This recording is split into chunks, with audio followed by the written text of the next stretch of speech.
Today I fucked up by taking an STD test. Obligatory. This happened last week, not today. I ordered an STD testing kit online because I didn't want to go to the doctor in times like these and BC a bitch hasn't gotten tested in about 2 years. Don't be like me. One part of the kit is a urine test, which was easy and straightforward. The other part of the kit is a blood test, and they send you all sorts of lancets and tools and stuff to get the blood sample. My dumb ass is like, oh no problem, I have tattoos, I'm cool with needles, I'm good with blood, it'll be no big deal, whatever. I also thought, since I'm always covered in scars and usually have some kind of open wound because I'm a huge klutz, that I could just open up a scab or something if I was desperate. Okay, cool. Okay, wrong. So I prick myself with the first lancet and I can't get any fucking blood out. Like, I bleed for half a second and then nothing, and you gotta fill this fucking tube up really far. Like, it's probably a solid tablespoon of blood they ask for. So I'm like, damn, fuck, okay, that really hurt, but I'm not a pussy, I'll just use the second lancet. But this time I'm more nervous because it hurt really bad the first time and I'm a whiny bitch. So I finally grow 2 enormous balls and I stick myself again, and this time my fucking ring finger swells up and spurts blood all over me, my face, my clothes, my cat, my bed. And I managed to get some of it, but as I'm getting it in the tube I'm like, oh that's weird, where'd that tunnel come from, and I passed out. I wake up like a minute later and I'm sweaty and nauseous and hyperventilating, and I look at the tube and it's only a third full. And I'm like, hell fucking no, I paid $150 for this thing, I'm getting this fucking blood even if it kills me, which in hindsight is probably somewhere in the realm of irrational. So I'm like, okay, we're out of lancets, we gotta make ourselves bleed. I'm like, alright, kitchen knife it is. But my knives are dull because I use them for like Amazon packages, so that doesn't work. Light bulb. Finally I'm like, you know what always bleeds like a motherfucker?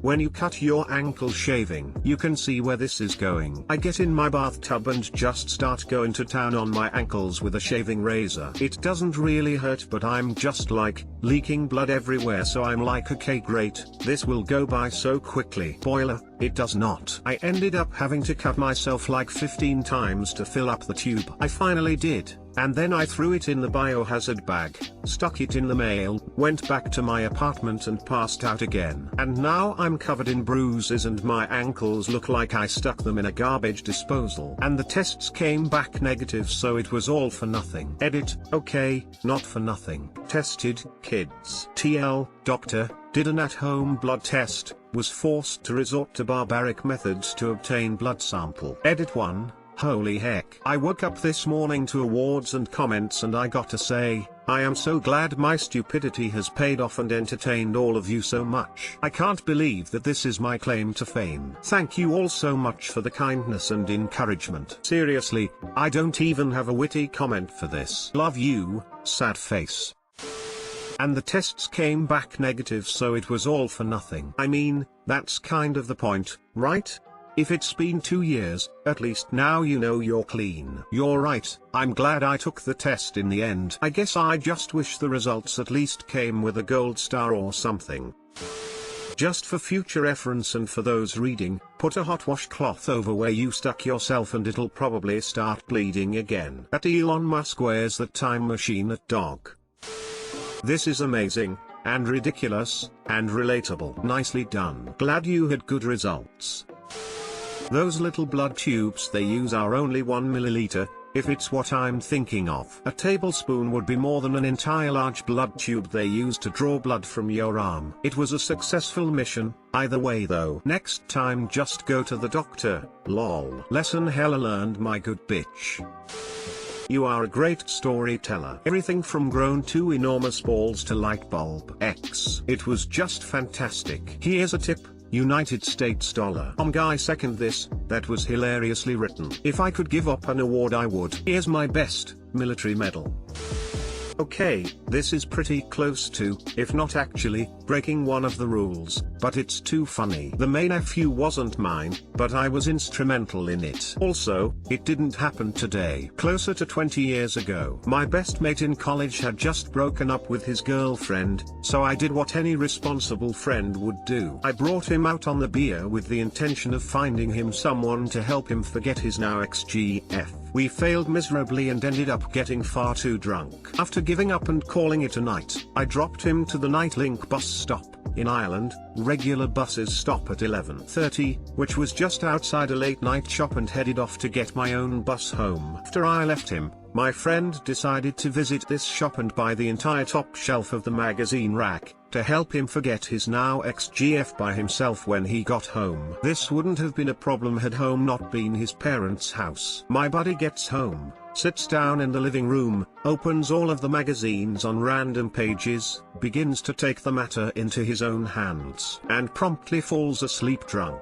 Cut to 8 AM. His sister, who after this became one of my favorite people, comes downstairs to discover her brother in this very compromising position. Instead of waking him up, and ripping the piss out him for the rest of his life, she runs back up the stairs screaming that there's a fire in the living room. Mom, Dad and 2 other brothers run as fast as they can down the stairs to find my buddy still snoring, wheel-lad in hand, and sister dying laughing on the stairs. Rumor has it that she's still laughing to this day. Too long didn't read. Tried to get my recently jilted mate laid. Got him too drunk and he ended up getting caught trying to make himself feel better about the breakup. The second I read on the beer I knew this had to be Ireland. Smiley face, smiley face. Sometimes I tried to filter my Irishness for Reddit, depending on the sub. Other times I think it's better to just spit out whatever you have to say. I really thought the sister would help him out. Turns out she is a regular sister. Say the line, "But what are you doing, step bro?" Class cheers. Lad is possibly the best way to name a dick. This was great. And I love the little plot twist at the end, thinking the sister will hide that before their parents wake, but instead she yells the one thing that gets the whole house downstairs the fastest. That's some evil genius coming out. Brilliant, that made me laugh. September 11, 2001 will always be a magical day for me. My uncle, who had been diagnosed with terminal cancer, was given the all clear. My father finally achieved his PhD, the Viva I mean. This was despite being told he would never realize any of his dreams because of his dyslexia. Our pet cat, who is still going strong today, came into our life. She is the head of our household and once chased off a Rottweiler. It was the start of our family's move away from chronic problems to becoming happy. Every year, I bless that day in the Annus Mirabilis of 2001, and it's become a family tradition. We were planning a get-together over Skype to celebrate it this year, and one of my American friends overheard and told me how disgusting he thought it was that we celebrated 9/11. Honestly, we never realized. I'm quite amused, to be honest. Our cat is called Ash. She is a sooty color and raised our family out of the ashes like a phoenix. So that must have sounded bad talking about the boat today. I fucked up Ash on 9/11. Too long didn't read. Family had an in-depth discussion about celebration plans for September 11th while an American overheard. My nephew's birthday is 9/11, I never forget. Haha, honestly, with context that is horribly funny. As an American, you just need 2 cents to figure out that there's more to your story and you're not celebrating the deaths on that day. Congrats on all the good things that have happened.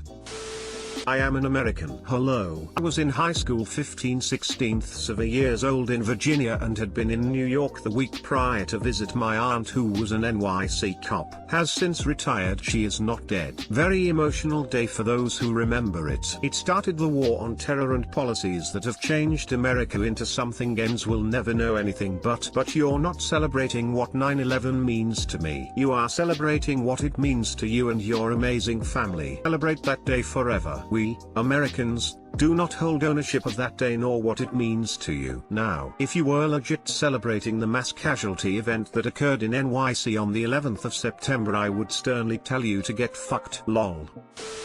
Princess Diana died on my uncle's birthday. We still partied the day she died. The neighbors were not happy, but what did they want my uncle to just give up his birthday for some woman he's never met? Died. Rolling eyes face. Some people need to get over themselves. Don't get me wrong, it was a horrible thing to happen, but to piss at someone who has no connection to it seems sad to me. The Ash part got me good.